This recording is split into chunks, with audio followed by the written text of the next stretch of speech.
todo lo que hacemos para mitigar el cambio climático es necesario, todo. Pero no es suficiente. Por eso hablo de consenso. El consenso es entre muchos entender a dónde se va a apuntar. Hola colegas, sean bienvenidos a la mejor escuela del mundo, el podcast donde exploramos las ideas, reflexiones y visiones de distintos profesionales sobre cómo sería la escuela ideal. Soy Ivana Quiroga y los invito a sumarse a este recorrido, a reflexionar, cuestionar y soñar con nosotros, mientras descubrimos juntos qué hace falta para construir una educación mejor.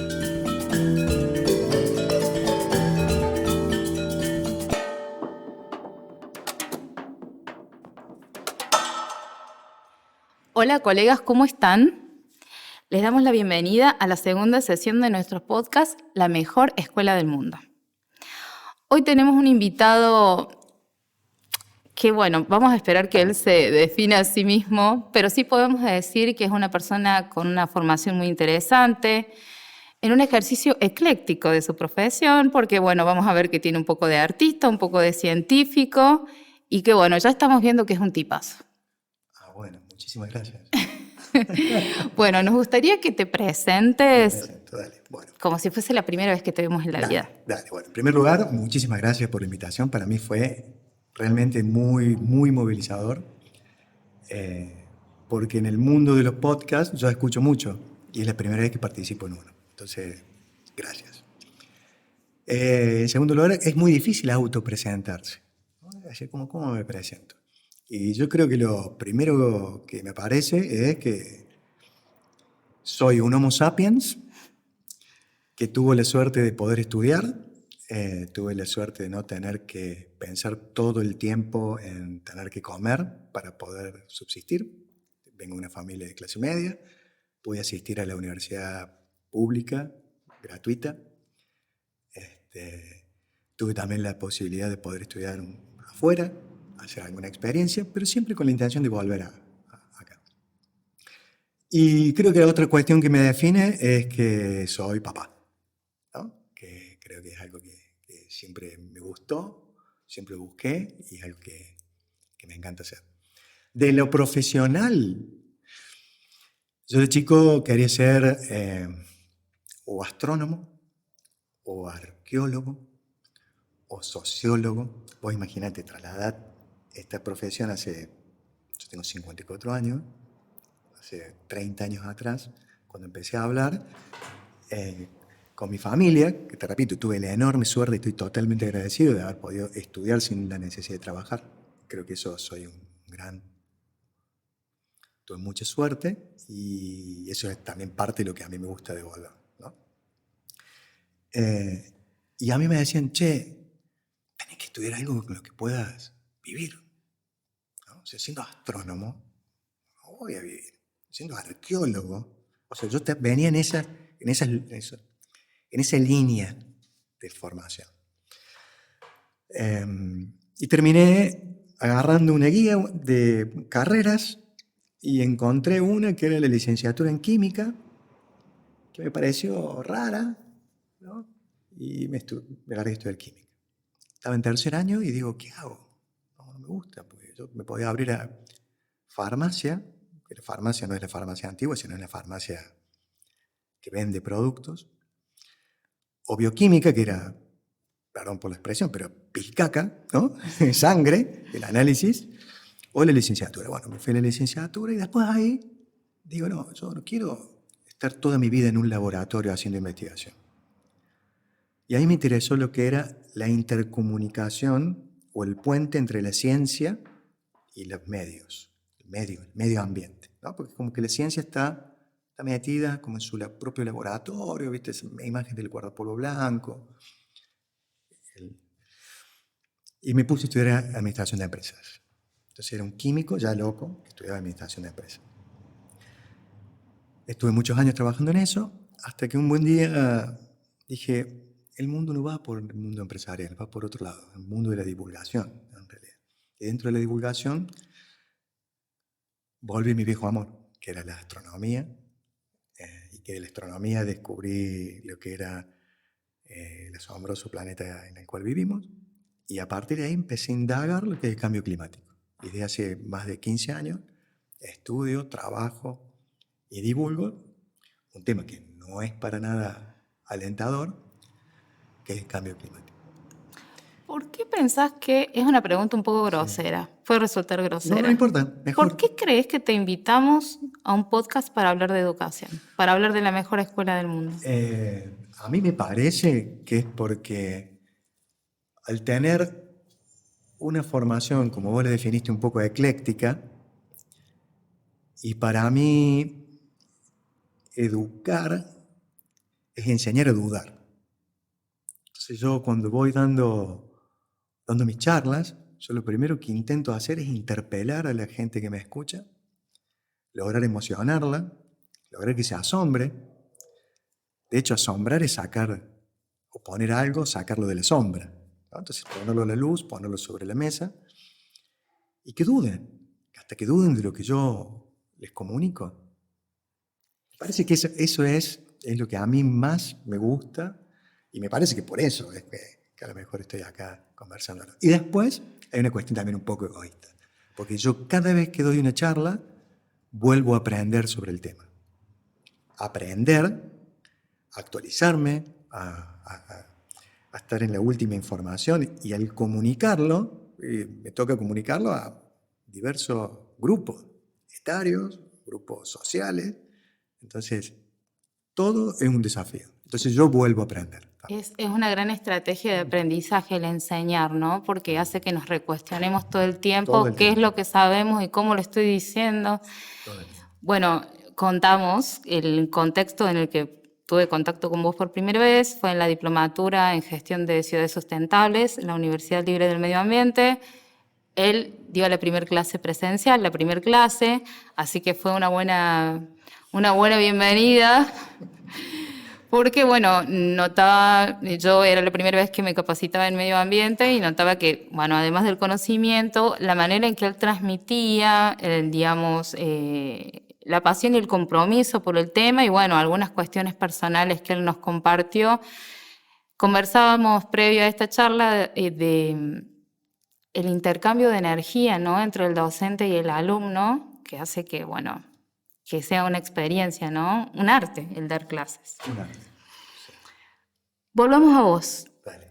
Tu formación como, digamos, como persona en el cole, el niño Gabo, el adolescente. ¿Cómo fue esa experiencia de...? Mira, el niño Gabo era un niño más bien tranquilo, un poco pícaro, digamos, pero dentro de todo en cuestiones normales. Sí, hacía travesuras, hacía ese tipo de cosas. Sí, fue a un colegio, a un lindo colegio. Acá un colegio con formación religiosa. Eso después tuvo una influencia en mí, en el sentido que al estudiar y al indagar, pasé de ser un niño con una fuerte espiritualidad, me pasé a un adolescente o a un hombre formado en la ciencia con fuertes cuestionamientos. Y después la vida me dio en este derrotero de la vida, me fue llevando a volver a una cierta, no digo religiosidad, pero sí una cierta espiritualidad, ¿no?, a través de algunas cuestiones que me han pasado en mi vida. Pero este niño siempre fue curioso y era un cole que nos formaba básicamente para hacer ciencias económicas, abogacía, y yo fui, creo que éramos de 100, creo que terminamos 2 estudiando, uno yo química, otro músico, pero era un porcentaje menor. O sea, era algo que yo me daba cuenta que lo que yo quería hacer lo tenía claro, sino que la vida no me dio esa posibilidad. Te repito, me dio la posibilidad de poder estudiar sin tener que trabajar o estudiar con la panza llena, que no es para nada menor. Un privilegio. Uno no puede aprender ni puede enseñar si tiene la panza vacía. Ese es un tema al que vamos a volver. ¿Podés reconocer en tu trayectoria como estudiante algún hito, quizás alguna tarea, un docente? Descubrimos quizás en el acto del colegio que nos gusta ser actores. Descubrimos en la clase de lengua que nos gusta ser escritores. ¿Podés ir a ese momento? Mira, en realidad sí lo descubrí pero siempre me ganó la vergüenza. Sí recuerdo siempre un profe que era de matemáticas, que él lo que hacía en la enseñanza, no era la enseñanza, era de matemáticas, sino no era una enseñanza tradicional, sino que siempre lo hacía en función de algún tipo de juego o desafío, ¿no? Entonces, por ejemplo, no sé, me acuerdo un día cayó y dijo, imaginen que tengo el mundo y yo voy con una cuerda, ¿no? Y pego la cuerda a la superficie, entonces paso por arriba de esta mesa, bajo por la silla, paso por arriba tuyo, paso. Y tengo la cuerda que envuelve toda la Tierra.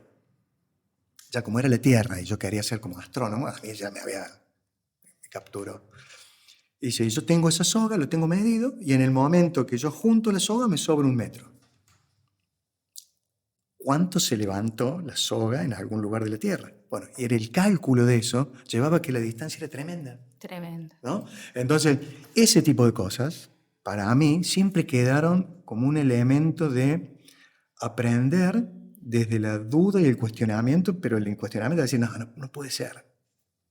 A mí me generó asombro. De ahí creo que viene el concepto del asombro. Decías que era un colegio religioso, Sí. pero noto que hay cierta línea educativa. Sí, claro. O sea, ¿cómo podrías describirla? Quizás de niño no, pero de grande podés ver. Un cole religioso en el cual había en mi primaria un cura que era famoso en Córdoba, el cura de Dionisio, ¿no? Que el Santo Tomás, que tenía toda una tradición. Hoy ese tipo de enseñanza creo que es totalmente cuestionada. ¿Qué sé yo? El loco, el cura entraba, vos encontrás hasta en un grupo de compañeros que hay un fuerte amor-odio hacia ese tipo de enseñanza. En mi caso fue distinto. Porque era un cole que si vos no hacías algunas cosas, hasta te castigaba, ¿no? ¿Físicamente? No. Sí, a veces físicamente, en el sentido, pero no agresivo, pero por ejemplo, si te equivocabas en una respuesta, el cura venía y te pegaba el borrador en la cabeza, así te decía, ¡burro! Y era gracioso. Estamos hablando de esto hace 30 años atrás, ¿no? Sí. Sin embargo, ese cura conmigo tuvo una acción extremadamente hermosa, porque yo al ser el primer hijo, primer nieto, primer sobrino y demás, yo no quería ir al cole, y él me dijo, vení, a mí y otros 2 pibes más, no me acuerdo quiénes son, me dijo, vení arriba del cole, que yo crío aves, palomas, mensajeras. ¿Cómo? Claro, Vamos de nuevo. el cura criaba, tiene un nombre que ahora no me acuerdo, pero pongo a googlearlo, ¿cómo se llama? El arte de criar palomas mensajeras. Y lo hacía en el altillo del cole, él. Entonces yo busqué una paloma, me la dio en una caja y me dijo, anda a llevar a tu casa. O sea, por un lado me pegaba el borrador en la cabeza cuando me equivocaba los verbos, ¿no? O las tablas de multiplicar. Y por otro lado, yo me fui con esa paloma a mi casa y me dice, mañana, si vos les pones un papelillo, era gallego, ¿no? O sea, en una ocasión, llamémosle, con una fuerte tradición europea, bueno, religiosa. Y me dice, vos le pones un papelillo y yo mañana cuando tú vengas al colegio, vas a encontrar el papelito. Imagínate. Me asombró, me maravilló. Qué bárbaro. Entonces fui a mi casa, quería el papelito. Lo primero que hice el otro día, me levanté temprano, le digo, vamos al colegio. Cuando llego, cura me hace pasar atrás, está mi papelito escrito. Y ahí, a partir de ahí, nunca quise dejar de ir al cole, por ejemplo.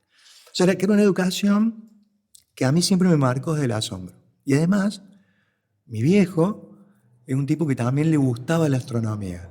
Él es ingeniero civil, pero en mi casa siempre tuvo libros relacionados con ciencia, de divulgación, ¿no? O sea que yo un poco también. Claro, había una continuidad de Había lo como que una continuidad. sucedía en Claro, el colegio, de lo que sucedía en casa. Yo moría por Carl Sagan, yo moría por Jacques Cousteau. Quizá los que escuchan ahora serían los influencers de ahora, ¿no? En esa época, ¿no? Seguir en Ojalá. televisión y demás, ¿no? Ojalá. Todo este tipo de cosas. Así que bueno. Bueno, tenés, digamos, personas de tu familia llegados en edad escolar. ¿Qué diferencias ves? ¿Van al mismo colegio o van a otro? No, otro colegio. Yo decidí con mi pareja que mis hijos no recibieran educación religiosa, ¿no? Como un elemento de de libertad, de libertad absoluta, y que ellos después decidan, ¿no? En su religiosidad, en su espiritualidad y demás, ¿no?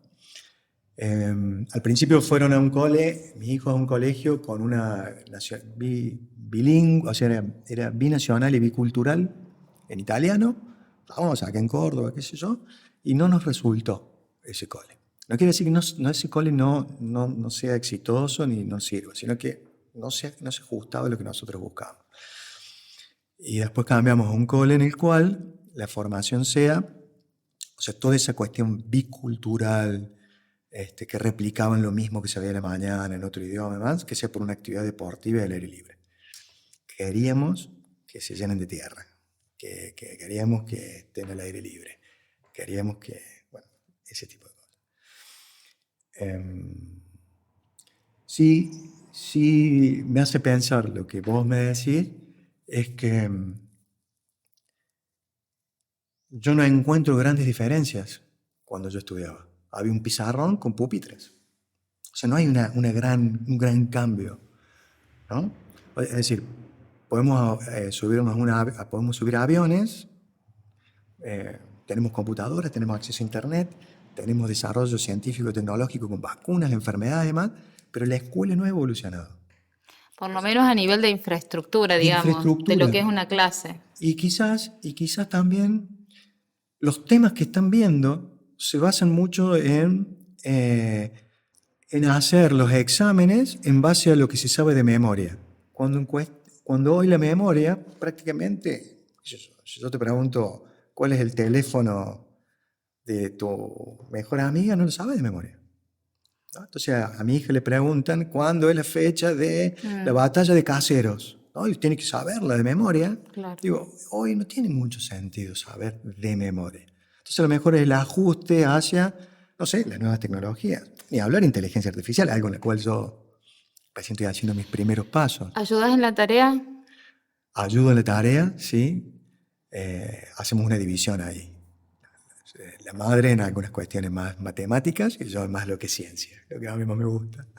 Y nos quedó afuera la lengua y las artes. Lengua y arte. La lengua y las artes. Bueno, aunque eso, sí. viste que a veces Sí. es natural, se toma como Exactamente. que forma parte de nosotros, pero es el desarrollarlo, ¿no? Exactamente.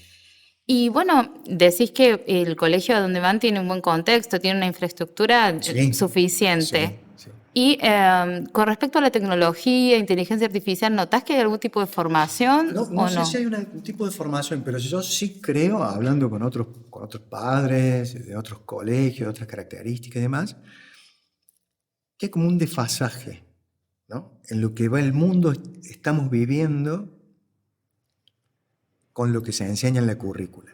O sea, es como que corre 3 o 4 pasos atrás, ¿no? Y de hecho hasta me pregunto, digo, bueno, los tomadores de decisión de las currículas, ¿qué formación tienen, por ejemplo, en nuevas tecnologías o en el desarrollo tecnológico? Y a lo mejor, ¿viste? No lo sé, es un cuestionamiento que yo me hago, ¿no? Justamente la idea es crear un espacio de diálogo para ver Claro, cómo podemos, claro, primero identificar el problema, claro, ¿no? Y después claro. ver qué podemos hacer. Y en este hacer las tareas, ¿usan nuevas tecnologías, Sí, quizás para claro. buscar una información? Sí, por supuesto, sí. De hecho, para estudiar idiomas, por ejemplo, los ejercicios los buscamos en Internet. Entonces, bueno, te tira la solución, entonces lo vamos practicando, digo idioma porque es una actividad que hicimos hace dos semanas atrás, Claro. ¿no? Un examen de inglés sobre los verbos irregulares, no sé qué tal historia. Bueno, fuimos a Internet, buscamos ejercicios similares que te dan la respuesta, ¿no? Es notable cómo, bueno, yo también trabajo con el español como idioma, cómo las aplicaciones, los canales de YouTube son cada vez mejor con respecto por lo menos es el campo donde yo me manejo, son cada vez mejores, ¿no? Exactamente. Y es difícil competir, ¿no? Competir con esa educación que se repite infinitamente con el docente de pie en el aula. Sí, y sabes qué, bueno, una de las cosas que yo hago permanentemente y me encanta es cuestionar los mitos fundacionales. O sea, las cosas que son dadas porque sí, ¿no? Lo hago en función de mis charlas también y demás. Y en el tema de educación, yo creo que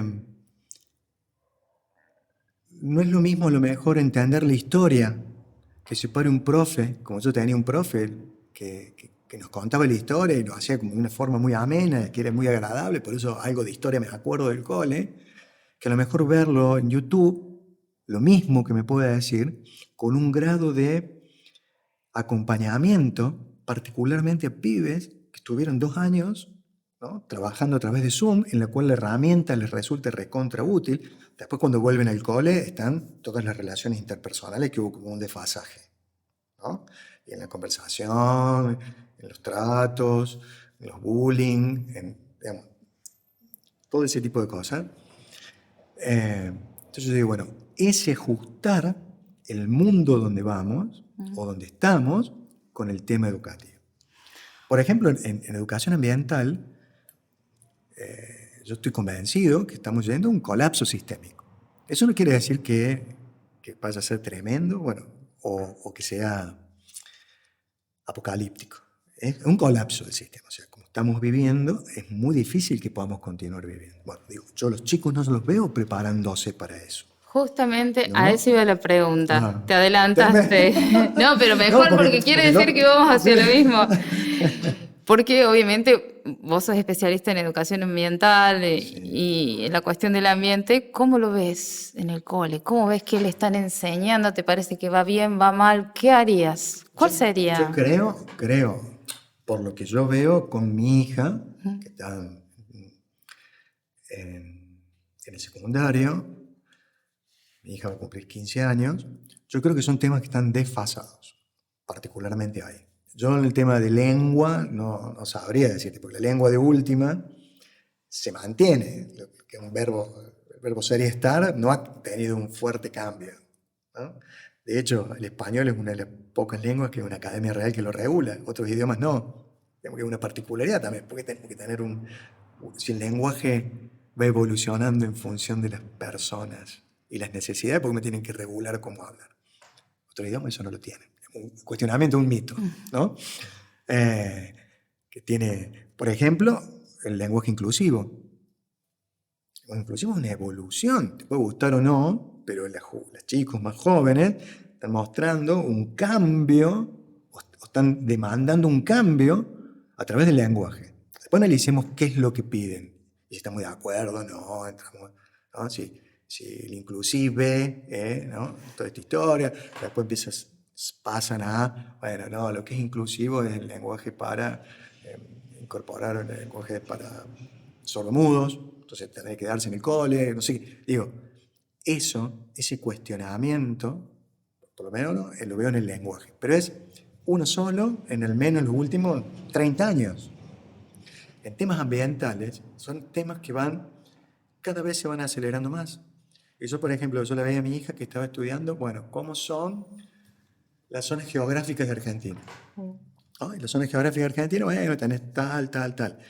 Córdoba hoy prácticamente ha cambiado su forma de zona geográfica. Estamos siendo más o menos, algo más tropical que árido o seco, ¿no? Entonces, digo, hay como un desfasaje. Eso sí es lo que yo veo.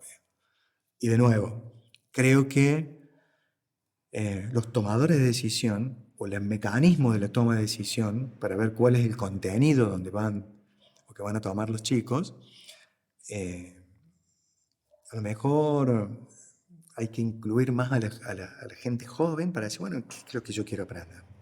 ¿Qué es lo que yo quiero saber?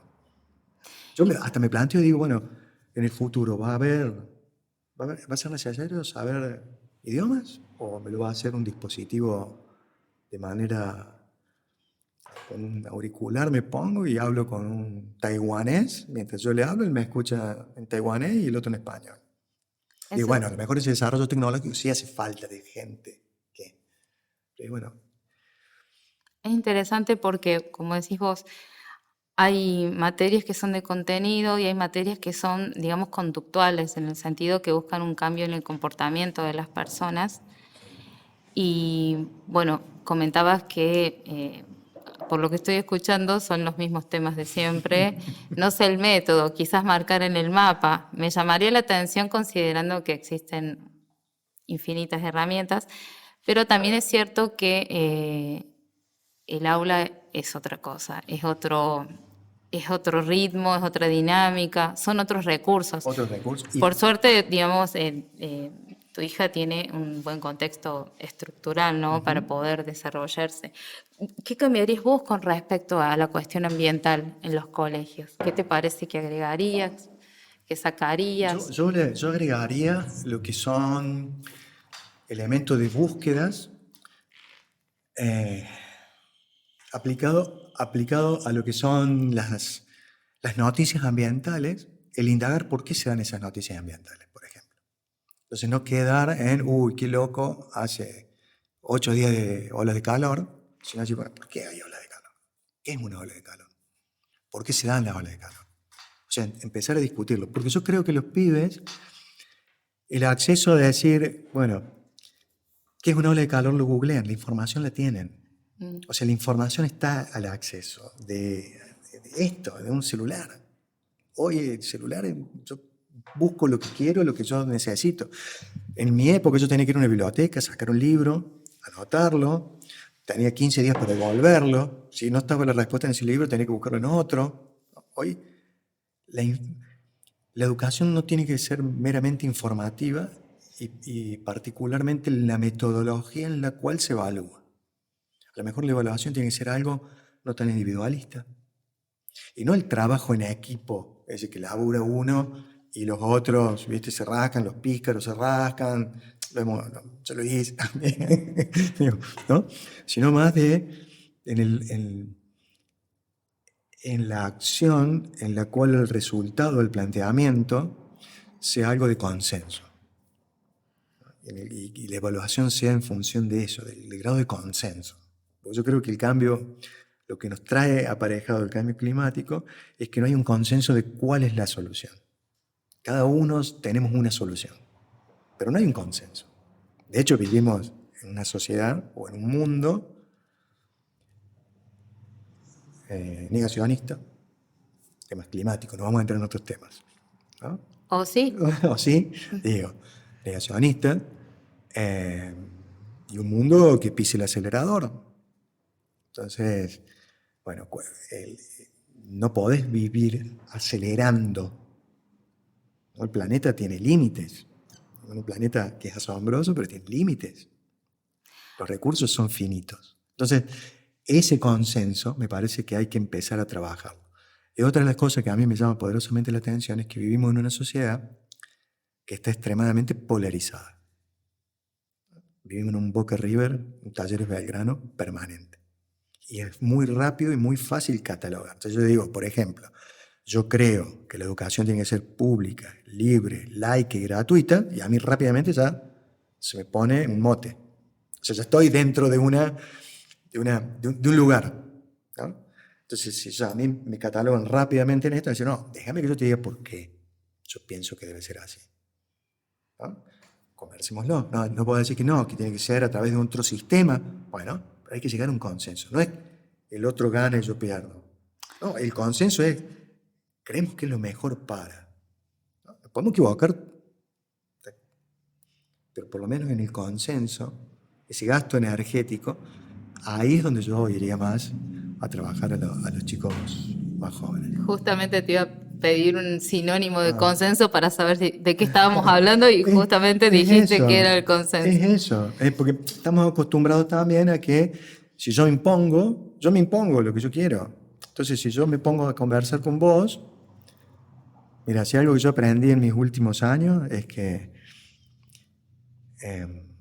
no se puede tener el control de las cosas y ser feliz al mismo tiempo, ¿no? Entonces, si yo quiero controlar el debate, el discurso, no llego a nada. O sea, es solamente una dopamina que genero en mí y decir, wow, soy un grosso. Pero la temperatura sigue aumentando en el planeta. Hay 1 millón de especies que están a punto de extinguirse. Entonces, va a decir, y está bueno. No está bueno. Pero tengo razón. No. Creo que por ese lado por ese lado yo trabajaría el tema de la educación. Hay, bueno, los 3 pilares en los que la educación tiene que moverse ya es, bueno, la tecnología, el manejo de la tecnología, de las nuevas comunicaciones, por otro lado el ambiente, que ya nos comentaste cuál era tu posición al respecto, y por otro lado lo que se llama, o se ha dado en llamar, educación emocional, ¿no? Quería conocer cuál es tu opinión al respecto y quizás puede ser un medio para conectar con el ambiente. ¿Qué pensás vos? Yo creo que sí. En cuestiones ambientales, o en términos generales, uno no puede cuidar o proteger lo que no ama. Entonces, si yo tengo mi recuerdo de ir a un lugar de la sierra, si ese lugar era un lugar placentero para mí, lo amaba, y bueno, yo voy a cuidarlo. Voy a querer que siga pasando agua por el río, ¿no? Para ir a poner las patas y tomar mate, como hacía, sin pintar las piedras, como hacen otros, o tirando la botella, lo que fuera. Y desde lo emocional, yo creo que el tema ambiental es un tema que es transversal. Hasta ahora, para mí, lo que mueve el mundo y lo que nos está llevando a un colapso es que lo que mueve el mundo es el dinero, ¿no? Y el dinero no tiene emoción. La naturaleza sí. O sea, la naturaleza no genera emoción, porque yo puedo tener la emoción o la alegría o el ego de decir, bueno, tengo tantos millones, yo tengo 2 aviones privados, paso a 6, wow. ¿Cuál es la persona del mundo que más aviones privados del mundo tiene tanto? Bueno, yo lo quiero superar. Digamos. O sea, en ese deseo es infinito. O sea, no tiene límite. La naturaleza sí pone límites. Empieza a poner un límite. Estamos desacostumbrados a eso. Tal cual. Es importante. Y lo digo por experiencia propia. Pensamos que vamos a vivir eternamente y vivimos en consecuencia de... Claro. Hay mucho para hablar al respecto, para pensar al respecto. Hemos conversado de muchos temas. Sí. ¿Cuál sería tu propuesta? Supongamos que no hay límites ni de infraestructura, ni de política, ni económicos, ni emocionales, ni de propiedad privada, ningún tipo de límite. ¿Cómo sería para vos la escuela ideal? La escuela hecha por Gabo. Escuela Gabo. Es laica. Sí, en principio laica, pero sí yo le pondría un concepto de como una cierta espiritualidad, en el sentido de que somos parte de este planeta y no somos dueños, en ese concepto. Yo le haría un poco que sea libre.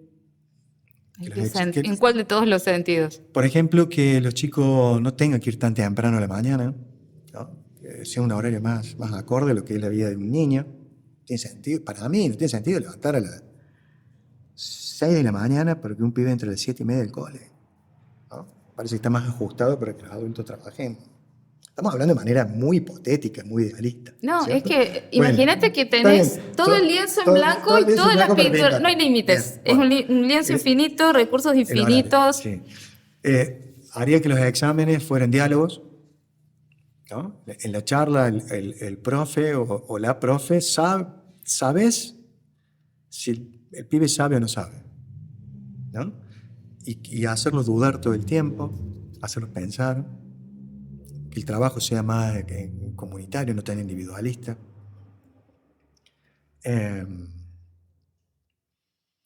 Y pondría como base la cuestión ambiental. Pues sin un ambiente sano, no hay forma de que haya una escuela sana. ¿Conoces experiencias de escuelas o de instituciones en el ambiente? No. Porque lo que yo me he dedicado a estudiar básicamente en los últimos años está relacionado con el cambio climático o la metamorfosis civilizatoria, digamos, para decirlo de otra manera. Pero en sí, colegios relacionados con eso, no. Sí sé que hay coles que estaban, por ejemplo, mucho contacto con animales y demás, donde era el exológico, había ese tipo de coles y demás, y con los papás que he charlado, la experiencia era bastante buena, pero no en detalle, te soy sincero, no. ¿Cuál sería tu mensaje para los docentes que nos están escuchando con respecto a, bueno, tu especialidad, que es el cambio Sí, climático, el sí. medio ambiente, y su práctica? ¿Qué les dirías? ¿Cuál sería tu mensaje para ellos? Yo les quiero decir esto. Bueno, yo lo primero que le quiero decir a los docentes es que es un mito fundacional que el que es docente va a ser pobre es docente y sabe el futuro que le espera.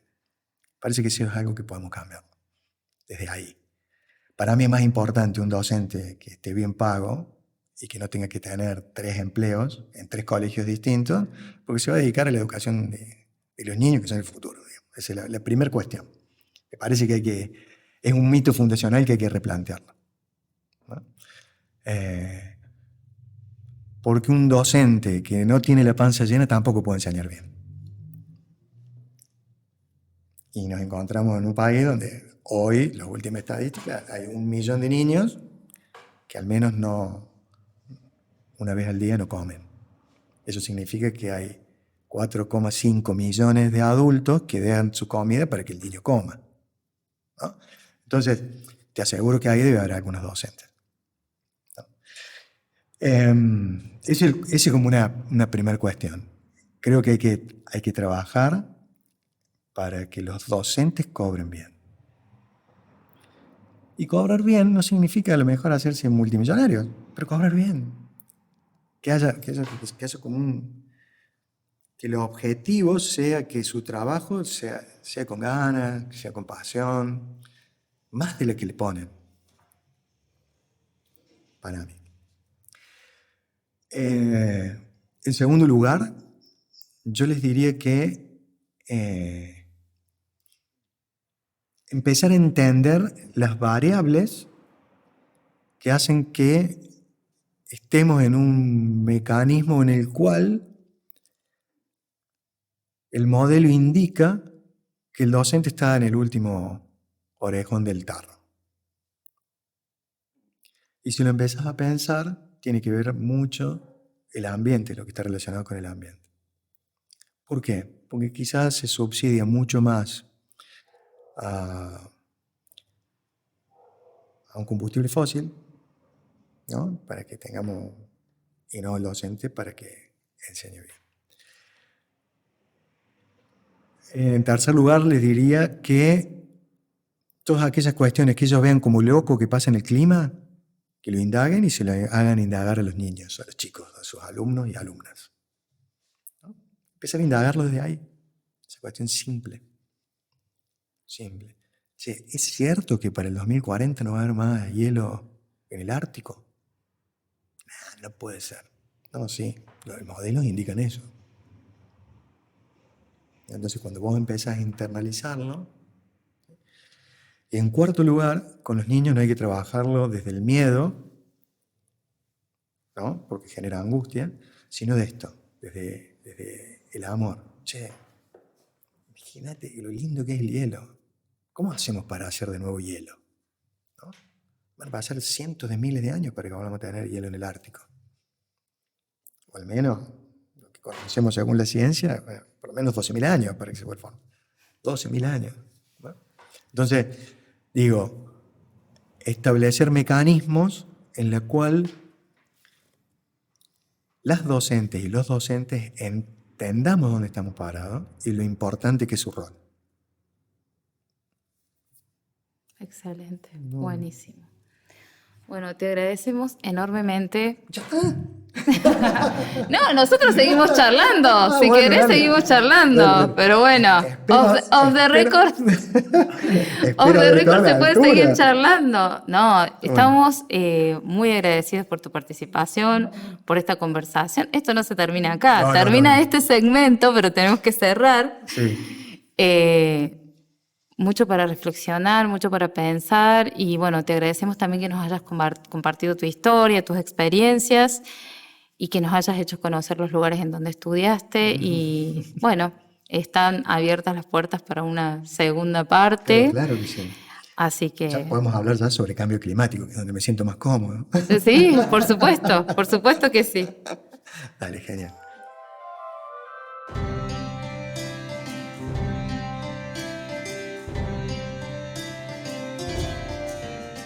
Está buenísimo la economía circular. O sea, entrar en un circuito en el cual yo lo que hago, le saco la obsolescencia programada, reciclo, saco el celular, reciclo la batería, lo hago. Es increíble, está buenísima y todo el mundo tiene que entrar en la economía circular. ¿Es necesaria? Sí, pero no es suficiente. Porque la única economía circular que existe perfecta es en la naturaleza. Yo nací acá, uso los átomos de este planeta, con lo que como, me alimento, crezco, y cuando me muero, más allá de cuestiones espirituales, religiosas y demás, devuelvo todos mis átomos a la Tierra. La única economía circular real es en la naturaleza. Y así llegamos al final de este episodio de la mejor escuela del mundo. Esperamos que la charla de hoy te haya hecho pensar en el futuro de la educación y que te haya llevado nuevas ideas sobre cómo podemos mejorar nuestras escuelas. Recordá que este proyecto es posible gracias al apoyo y la participación de personas como vos. Si te gustó lo que escuchaste y te gustaría ser parte de esta conversación, puedes hacerlo de 2 maneras muy sencillas. Primero, compartiendo tu opinión. Queremos saber qué pensás. ¿Cómo sería para vos la mejor escuela del mundo? ¿Qué cambios crees que son urgentes en el sistema educativo? Podés dejarnos tus comentarios en nuestras redes sociales o directamente en la plataforma donde nos estás escuchando. Tu voz cuenta. Y si querés apoyar este proyecto de una manera más directa, también podés hacerlo colaborando como oyente o como empresa. Nos encantaría seguir creando más contenido de calidad y profundizar en las ideas que nos ayudarán a transformar la educación. Si te sentís identificado con este propósito y podés hacerlo, puedes hacer tu donación a través de los medios que te dejamos en la descripción de este capítulo y en nuestras redes. Cada aporte, por pequeño que sea, nos permite seguir adelante. Y no te olvides, si te gustó lo que escuchaste, seguinos en nuestras redes sociales. Estamos en Instagram, YouTube, Spotify, LinkedIn, donde compartimos contenido adicional, reflexiones y novedades. Además, te invitamos a que lo comentes con amigos, colegas o familiares, para que se sumen a este diálogo cooperativo. Cuantos más seamos, más fuerte será la voz que podemos levantar por una educación mejor. Gracias por habernos acompañado en la mejor escuela del mundo.